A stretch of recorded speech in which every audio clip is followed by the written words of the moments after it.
back to the Chat with Aggies podcast. We are so excited to share another podcast episode with you all. It has been so much fun to be able to create these episodes for you guys. So we cannot wait to just hopefully give you some tips, some advice, maybe some words of wisdom, encouragement, right now with things with the way the world is, things are going. We hope that we can find some. You can find some encouragement here. So, um, yeah, thank you so much for tuning in. If you haven't listened to the previous podcast episode, we would greatly appreciate that. Share it with a friend, a partner, whoever that might be. Today, we're going to be talking a little bit about my wonderful husband. Again. And the things, the fears, and maybe growing up, how growing up in Mexico and then coming to the United States, how that has kind of transformed and has transitioned, how he transitioned into coming into the US. So, That's going to be a very boring story. no, it's going to be a great story because there's so much that you have seen, have done. And these are things that people want to also know that they are not alone, that they also have maybe similar experiences. So uh, tell us a little bit about. I think like there's so many stories to tell in this country because this country is full of immigrants, Hmm. and this country was created by immigrants. Hmm. Everyone that originally came to this country wasn't from here. Hmm. Only if you're a Native American, then you can truly consider yourself being from this country. But I think throughout the years in this country, we have learned that immigrants come here and we adapt to what this country has to offer, and we take advantage of those opportunities because maybe from the original country that you came from, you didn't have the opportunities that you have now. Hmm. And now that we are this old and we have gone through whatever struggles that you go through, you see how blessed living in this country truly is. And we see it every day in our household. Hmm. We see it every day in other households that we live here. And maybe this story can help someone kind of help themselves and have a mindset that it is possible, Hmm. because it is possible. You just got to put your mind to it and set your goals to whatever you want to do. And don't matter your color, your race, where you're from, what country you're from, it is so possible. It is. It is. It's about the mentality and opening yourself up to those opportunities to be able to receive them and having faith, that what is meant for you is going to be for you. Yeah, that's for sure. And God puts all these opportunities in front of you. And I guess one of the things that I want to start with is God puts the right people in front of you. Mm-hmm. You know, when I first came to this country, I was 10 years old, and uh, first God put the right people in front of my parents Mm. to get the help, to get the help that we needed to be able to come to this country. And those families were the Pachecos, the Muñoz, those people that, Such good if you're people. from La Porte, Indiana, those people that they're like the originals Hmm. that were in this little town where they helped so many other families come to this country, and they helped so many other families just grow once they got here. Hmm. And got to know my good buddy, one of my best friends, Josh Munoz. It's funny, like growing up in fifth grade when I came here to the United States, like I had zero knowledge of the English language. I still don't. Yes, you do. Sometimes at work they make fun of me because I say the wrong word or put the wrong word on a sentence. But you gotta laugh at yourself too. You just can't take it all serious. When Yeah. you make a mistake in your language, you just can't take it serious. And that's a beautiful power to have Yeah. two languages, to have to know two languages. It's it's a gift that we are given for sure. And I mean, like you said, laugh at yourself when things Yeah, happen, because I mean it's gonna happen and you're not yeah, alone. I know right. a lot of family members, friends who have said the same thing. Yeah, and kind of sucks because it's a blessing and a curse because when you're the oldest in the family Mm.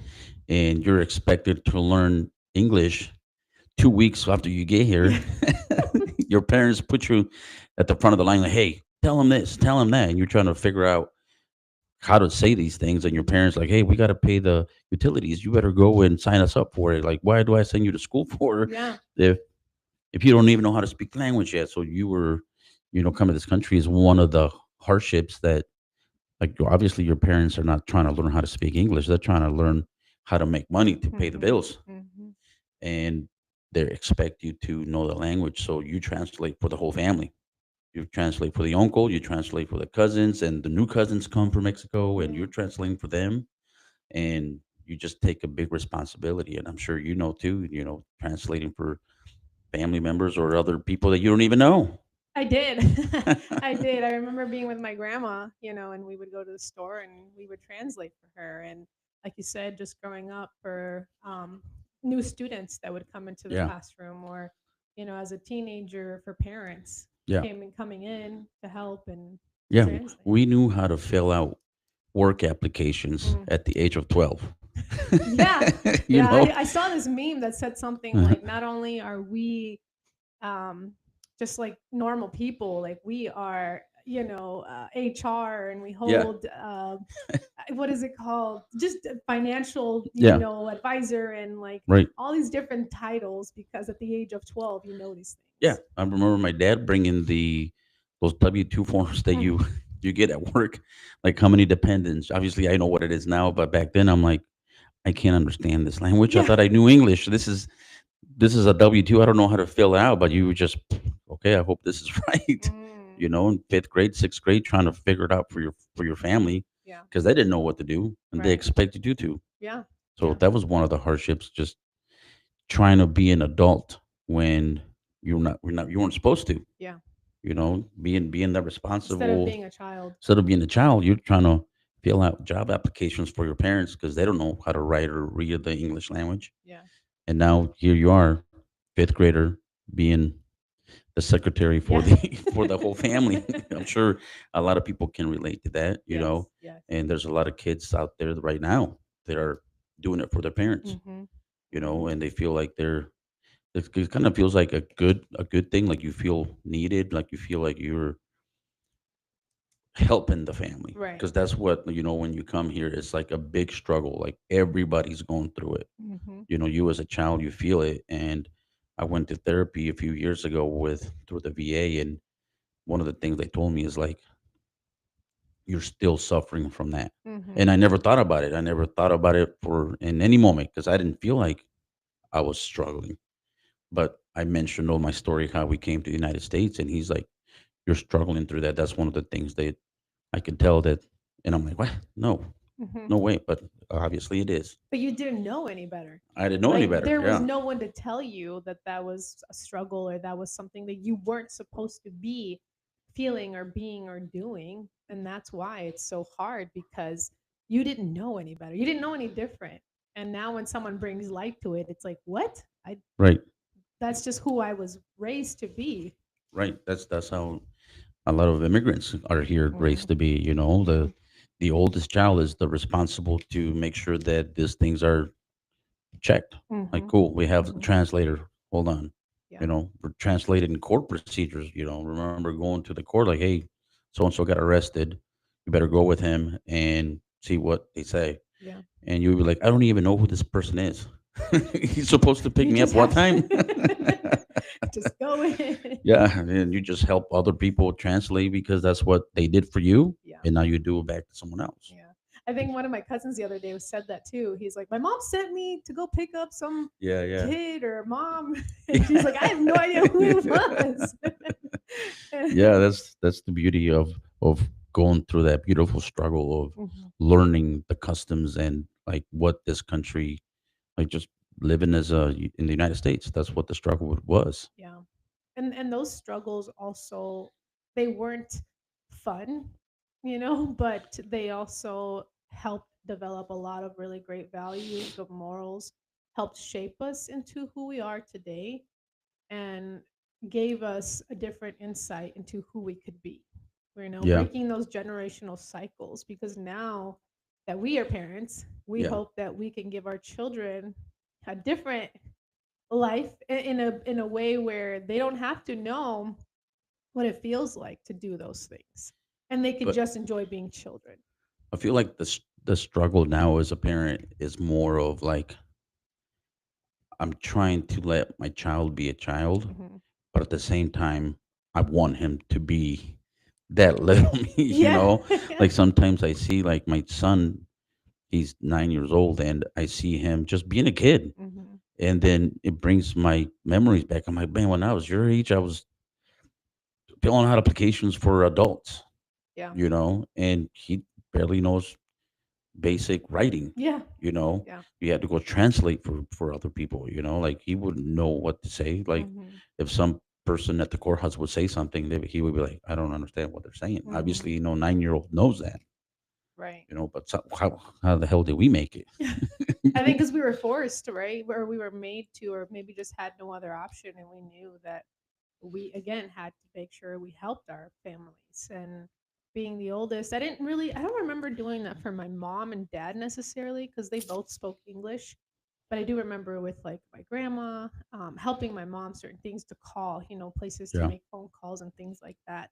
Um, but yeah, I think it created just, I think it was a like to put it in better words, it's kind of like a beautiful struggle. yeah. You know, Hmm. it was a struggle, but I wouldn't do it any other way because Hmm. I want that responsibility because that was our struggle. That was my Right. struggle. Right. You know. Hmm.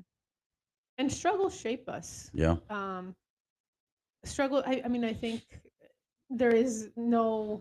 I don't want to say like it's a good thing we struggle, but it's also a great lesson for us as we struggle through it to learn from that struggle Yeah. and create a better version of ourselves by learning from those struggles. And I think I have a hard time with letting my kids struggle.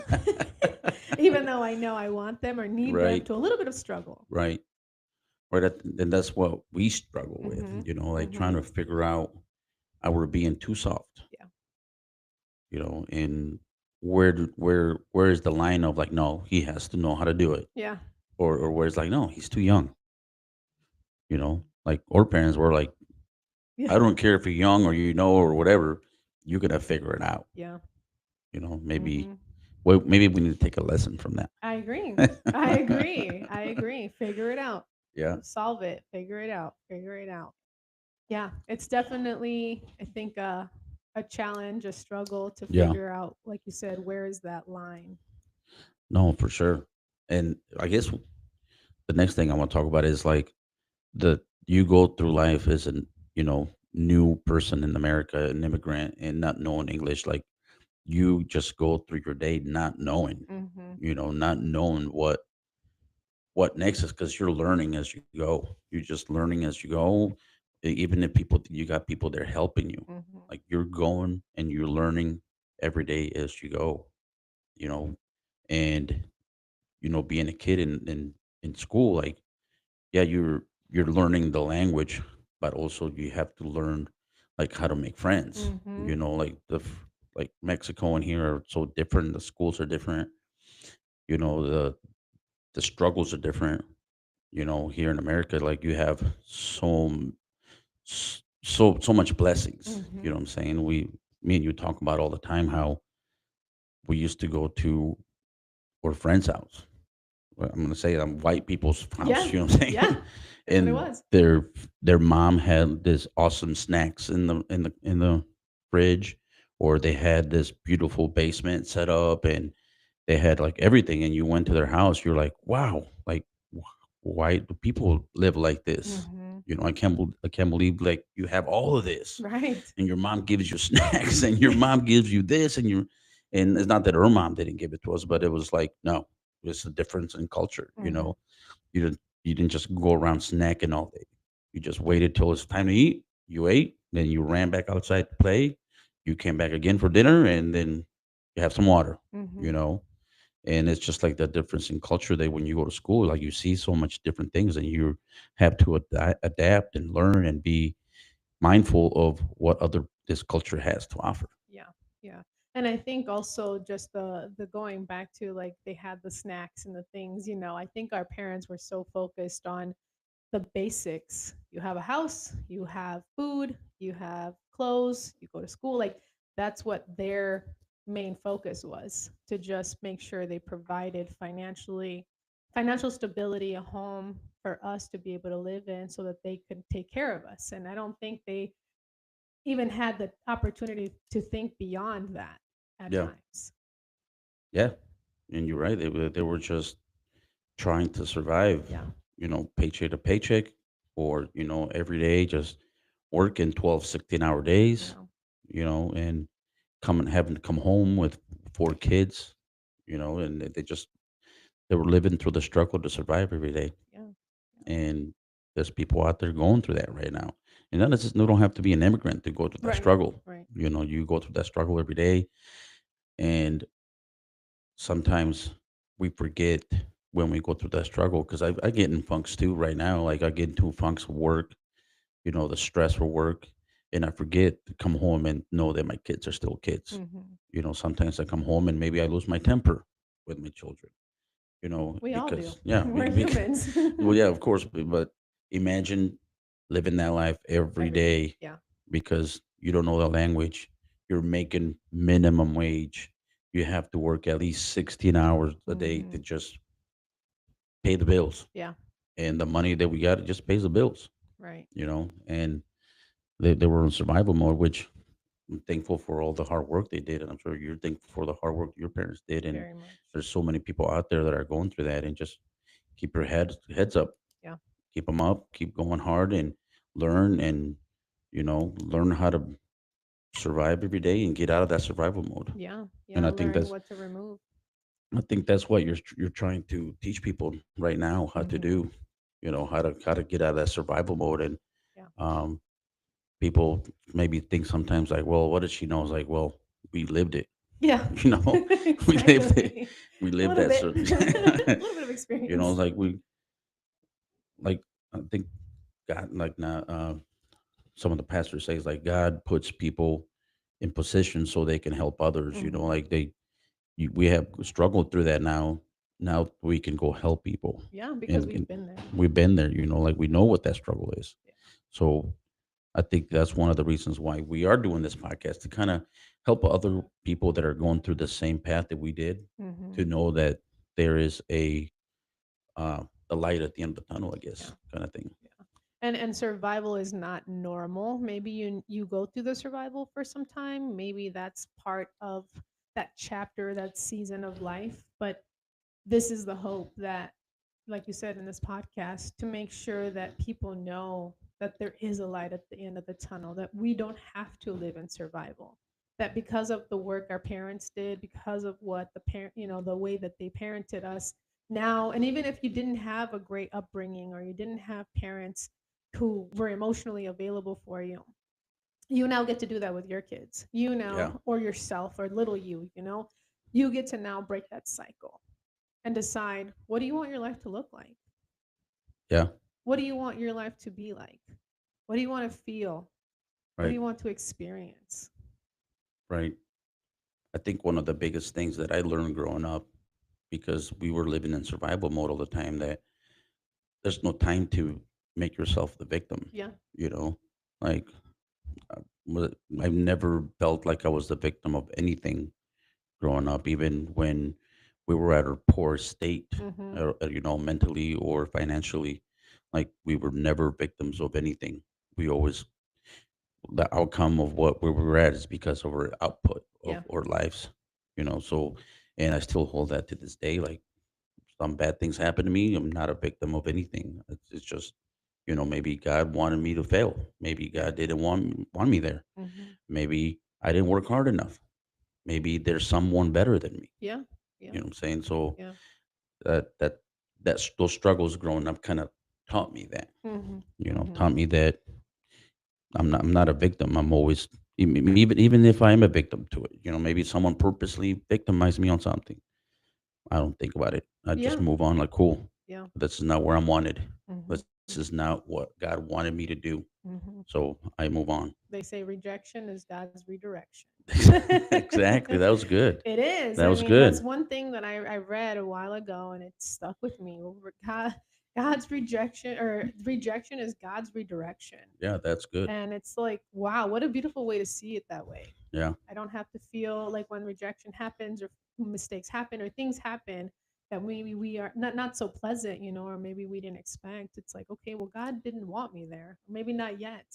Maybe not right now. Maybe that's not for me. So I Yeah. love that saying. Yeah, that was great. That was perfectly played. You've been waiting for that nugget, haven't Yeah. you? You've been waiting to pull that Put it out. in, put it in. Plug that in. Tell us a little bit about high school. What was high school Ooh, like? high school. High school growing up, like I still didn't feel confident enough with my English. So it was like I was really shy. I'm already a very shy person. Mhm. So imagine not learning the language, not knowing the language very well. I felt like my accent was way thick and I still didn't understand it fully. So kept to myself a lot. And, what helped me out a lot is playing sports in school, especially soccer. Mhm. I had a great coach that kind of believed in me and kind of pushed me to continue that and be better at it and work hard at it. My grades were straight Fs, Mm. like Yeah. my freshman year was straight Fs, and I thought like, well, I'm not good at school, so just go there and do nothing. Yeah. It's not that I didn't want to do it. It's like I didn't know how. Yeah. Nobody taught me how to do homework, or my parents weren't home enough to teach me or be like, hey, let's do homework together, Mhm. and so, but once I started playing soccer, the coach kind of pushed me to do better. So I started getting good grades after that. Yeah. You know, getting good grades and continue to play soccer through high school, which is what ultimately I feel like kind of saved me from not totally failing at life. Yeah. Yeah. You know, Sports are beautiful yeah, because they teach you work ethic, they teach you patience, they, especially if you have a coach who truly cares about you yeah, and truly sees your potential, or wants better for you. and like I said earlier, I was blessed, and people are blessed that God puts the certain people in your life through your path. Yeah. And He was for sure one of the people that He put in my path. Mhm. And changed my mentality. Mhm. If it wasn't for him, that I was probably never gonna do the things that I'm doing now, Mhm. because I would have probably continued to get F's in school. Right. He believed in me. He saw that I was a good player and was like, "No, I'm not gonna let you fail." Yeah. So I mean, my sophomore year in high school, I wasn't even gonna try out because I knew that I was gonna fail all my grades anyway. Mhm. But he showed up at my house, picked me up, and let's go. You're not gonna stay here. And he took me to practices and he believed in me. Yeah. So I'm thankful for that. Blessings. Yeah. Yeah. Blessings and people and humans. Yeah. Yes. I love Hmm. that. What a great childhood memory to have, Yeah. that person who cared enough to show up to your house Yeah. and push you and be like, no, you're not just gonna not do anything. Right. He Yeah. was a true blessing, and I'm thankful for him, and I can still connect with him through Facebook and stuff. And Yay. I'm very thankful that he is doing a very good for himself, because he was the best coach Yeah. I've ever had. Yeah. Hmm. And it shows because he truly cared. Yes. He really put his time and effort and energy and poured into you guys, which is beautiful. Yes, he did. Yeah. What about after high school? What did you decide? How did you decide what you wanted to do, where you wanted to go? What was that like? Man, like my parents didn't really know the process after high school. Mm-hmm. Playing sports, you always think like, I'm gonna go to college and play sports in college, and go to the MLS or do whatever, professionally. But when you don't know how to get there, you don't know the path, or you don't know how to educate yourself Mm-hmm. and how to get through that path. My parents never pushed it or never knew. Maybe that's why, Mm-hmm. never, that's why. But I know I wasn't getting into college because my grades. I mean, I could have got into college, but not the way I wanted. Yeah. I could have gone to a college and just continued to study, but as you know, I wasn't very good in school. Mhm. So um, I didn't really know what to do. But what really did it for me is that my mom kind of put me up against the wall and said, I don't care what you do, but you got to get the hell out of here. Yeah. You cannot stay in Laporte. So she kind of put me up against the wall, and I had to make a decision. Yeah. And years earlier, I had taken the ASVAB Mm. in school, but Mhm. I only took the ASVAB just to get out of class. I never intended to join the military, so I just did it just to get out of class.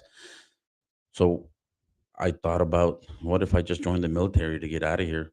And I walked into the Marine Corps recruiter's office, and after that, everything's done. Like, Yeah. cool. Like, you can run, you can jump, you can do pull ups, you can do this, you can do setups. Cool. Let's sign you up. Yeah.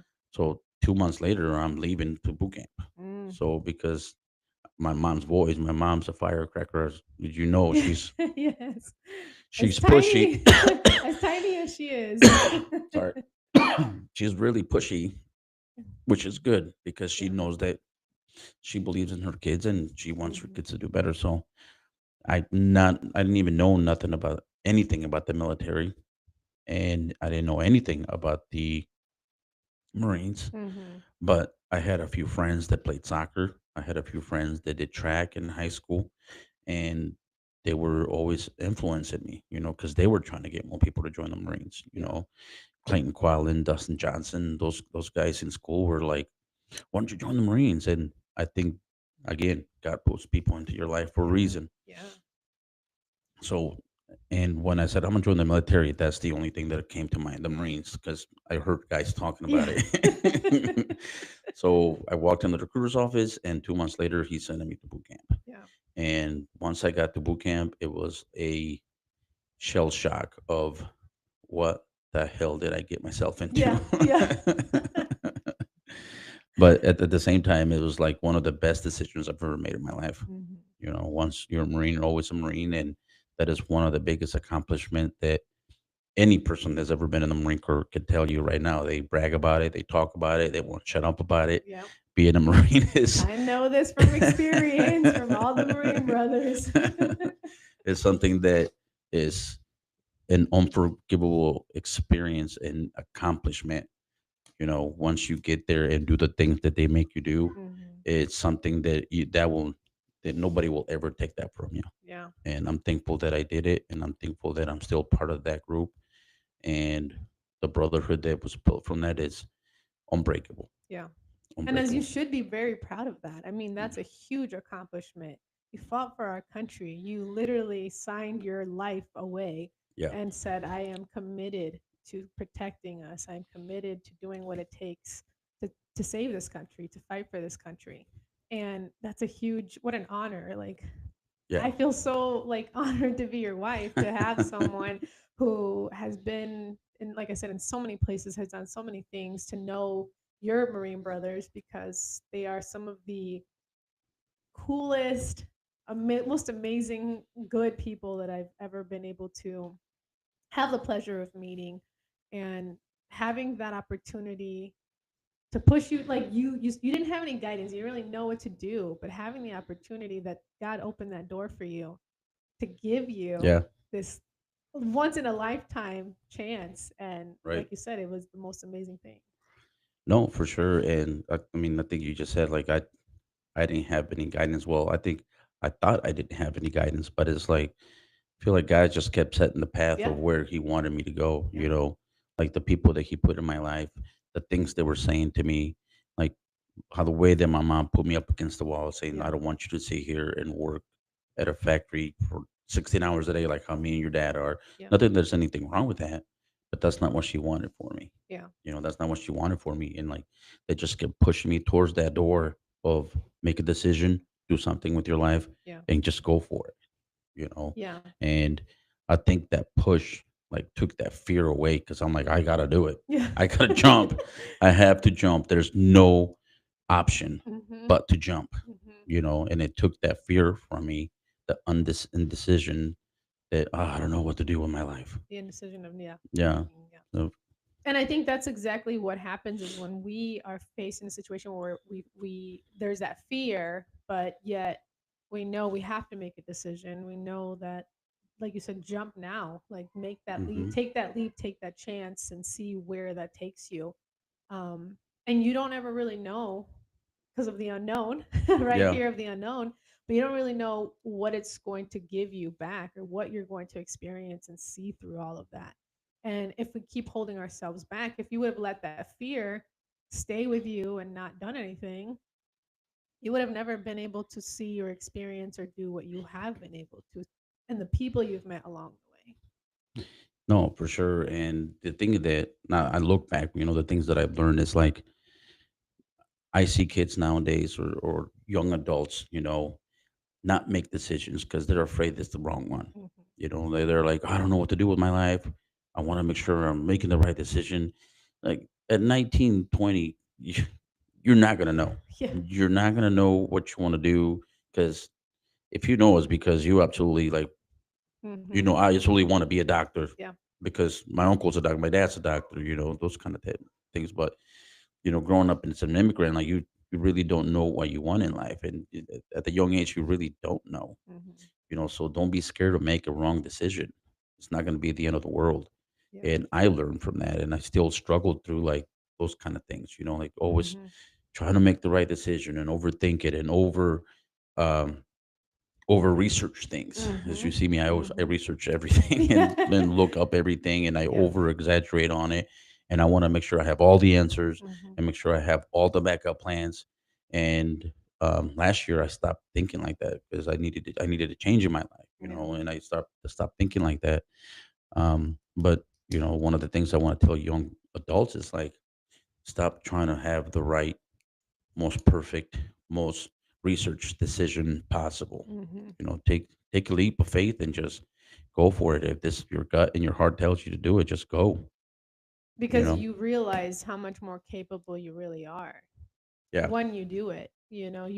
You are able to show up for yourself differently because you take this chance, and then you don't have you mean you don't know what you can achieve or have if you don't do it. You yeah, don't know what you can experience if right, you don't try it. You don't know what you're going to learn about yourself if you don't actually follow through with doing that. right. No, that's absolutely right. Like if TikTok and Facebook and YouTube and all these things would have been back then, I would have researched and over researched the Yeah. Marine Corps and seen what really happens in the Marine Hmm. Corps and like how hard it is and all the things they make you do. I Hmm. would have never made that decision. Yeah. I would have been like, hell no, I'm not getting yelled at like that. Yeah. Like, hell no, they're not going to let me sleep for 3 days. Hmm. No, I'm not doing that. I would have over researched. I'm like, no, that's too hard.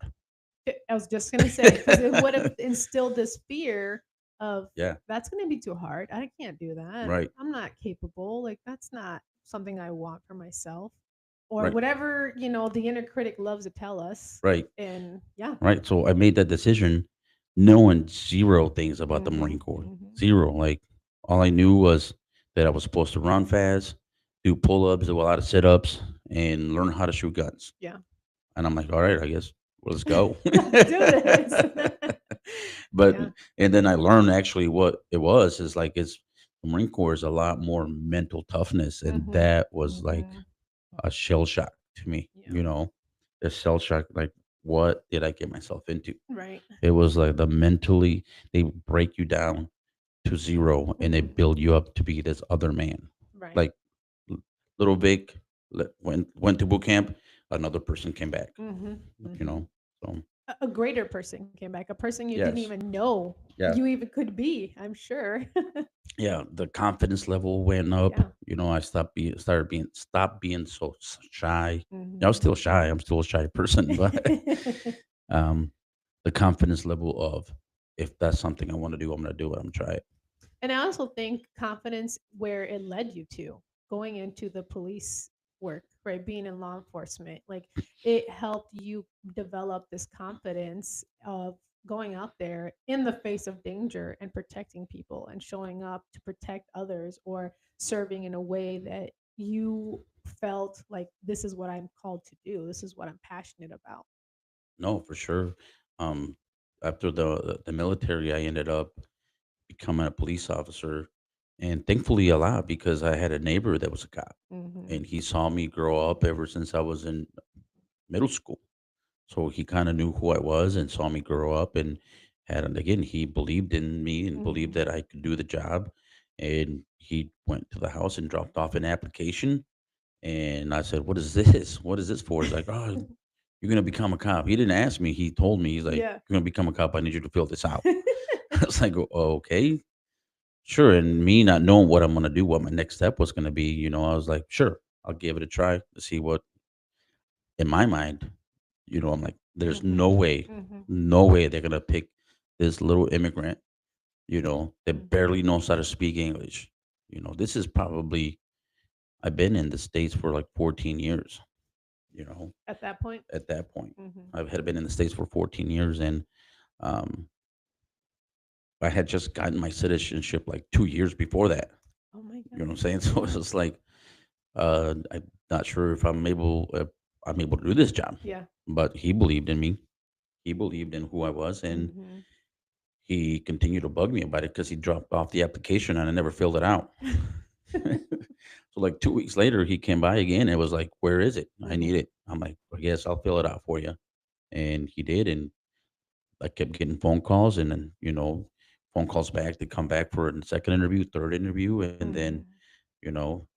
I guess my confidence wasn't there to know, like, because it required a lot more, not mental toughness, but more of study. Mhm. Learn the Mhm. law, and I barely knew how to be a Marine, Yeah. barely knew how to graduate high school. Now you want me to learn the law of America? Yeah. like, oh my gosh, you Yeah. know. But with that fear of um, not knowing, I think my mom's saying, Voice.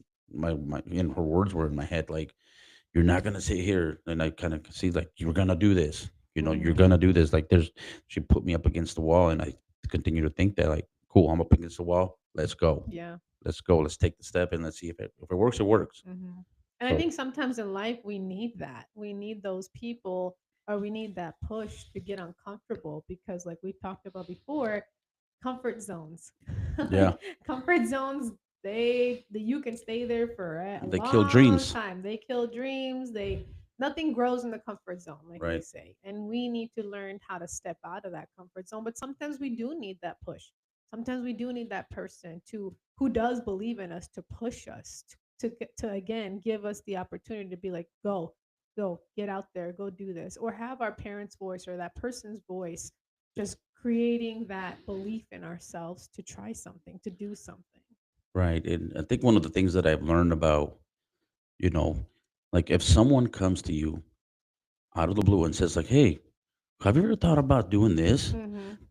That's because they see something in you, Yeah, like, exactly. they're not just gonna ask you, like, "Hey, what do you think of being an engineer?" Mm-hmm. Like, maybe because they see something on you, Mm-hmm. and they're engineers, Mm-hmm. or something, like someone, because they believe in you. They believe, like, "Hey, I've been doing this job. I think you can do great at this job." Mm-hmm. Listen to that. Listen to those people that come to you and give you that type of hype, you know, Exactly. because they've been doing it. They know what it takes. And if they come to you and ask you, like, "Have you ever thought about doing this?" That's because they believe in you. Yeah. Yeah. And I think sometimes they see something that we don't see in ourselves. Right. I feel like that's kind of what your stories as you've shared, you've had those people in your life that have seen you or have seen so much more potential or see you, your skills, your abilities more even more in depth than what you see yourself. Yeah. How you see yourself, like they see you in a much greater capacity, and that's what pushes them to tell you or it pushes them to keep you in that momentum of like let's do something, let's do this. No, yeah, for sure. And then, like, in the military, you see a lot of that. You Mm. see a lot of people that are great leaders, they're amazing leaders, and they've been doing the job for a while, and they pick people who they believe are more capable and have those leadership abilities. Mhm. I serve with so many great dudes in the military, so many different personalities, Mhm. like my best friend Dave, my best friend Joe, like, as you know them, totally opposites. They're Yes, they they are. act like boyfriend and girlfriends when they when they're together. Just to I just learned so much from the military. There's so many people from so many walks of lives. Mhm. There I met a lot of people like me. A lot of people that migrated to this country and they're trying to gain citizenship or they're Mhm. trying to prove themselves to this country like I belong here. Yeah. I belong in this country, and they did it. We went to combat together, and they were given the opportunity to become citizens like me, Yeah. and now they're taking advantage of that dream.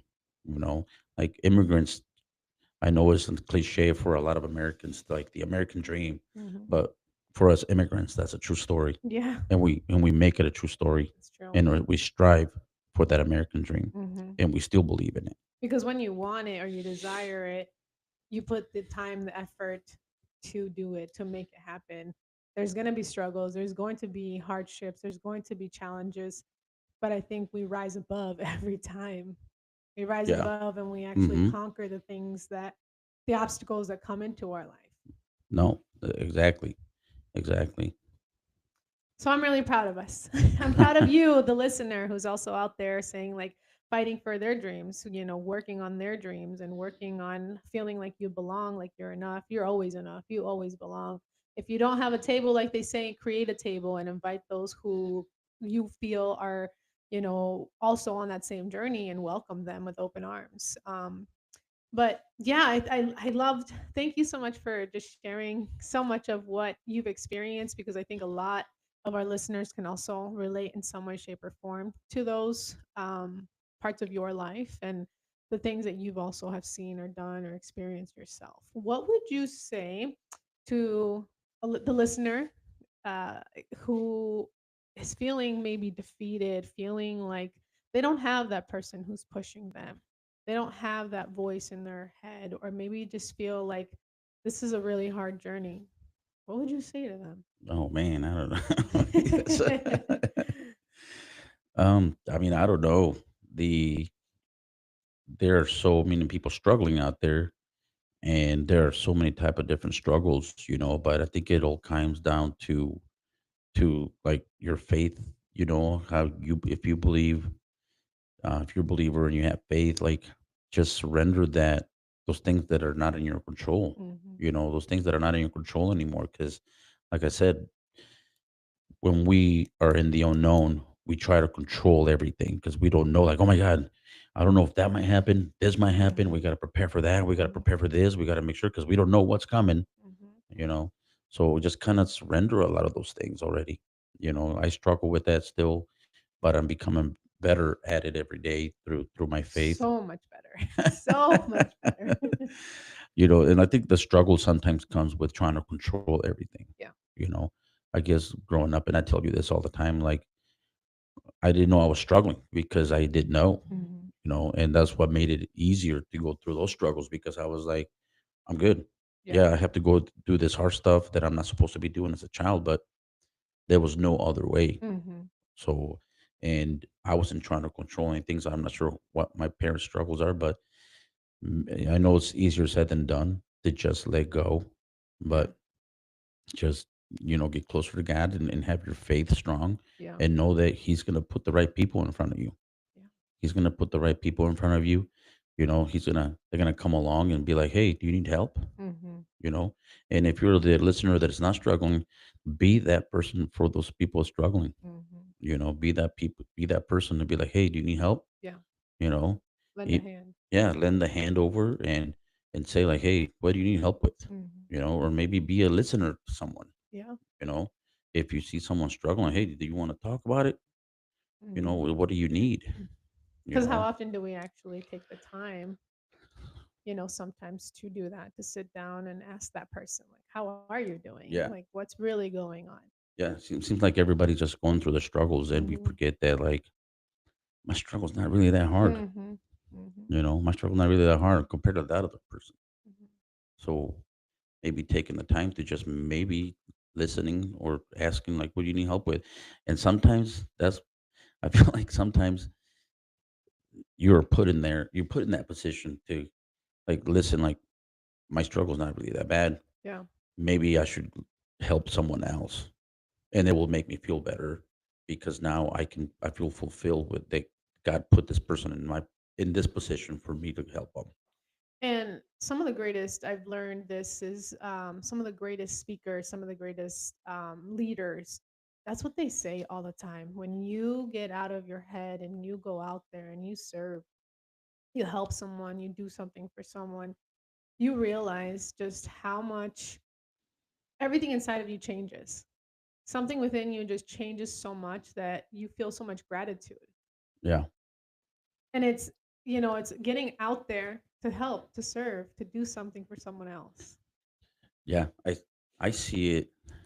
I'm gonna brag a little bit. Please. I hate bragging, Please brag.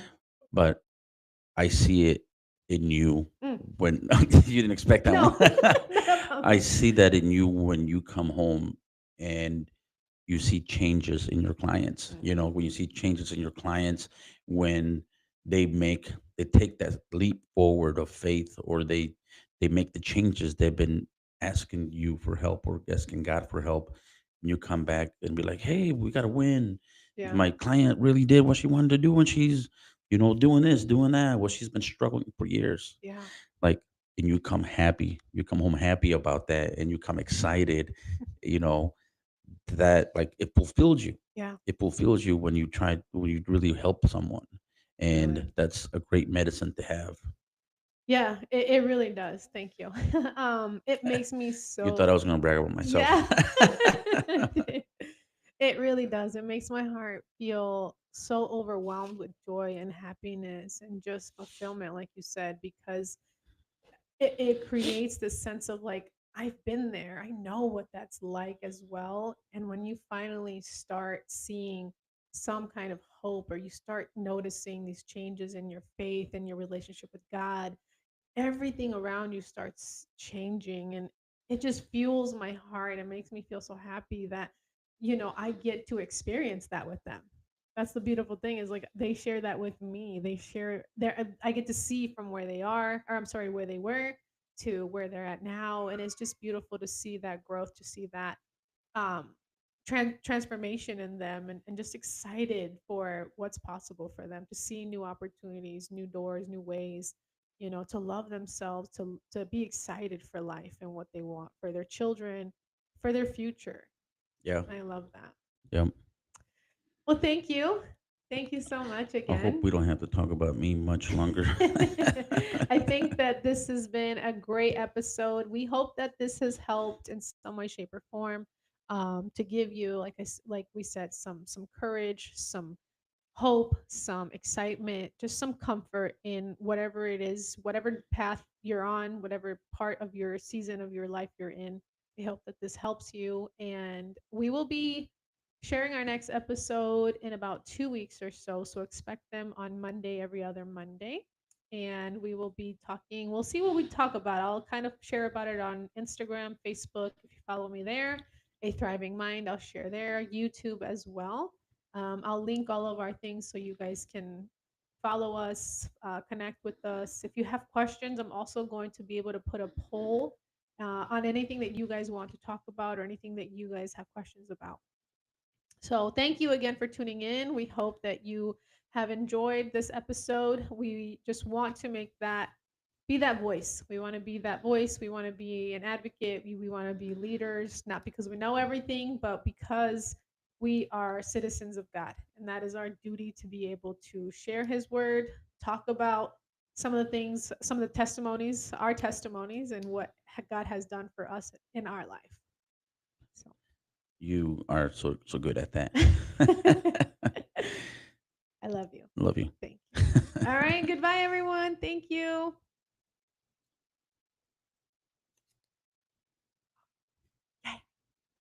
Got it. I'm sweating. These things are sweating.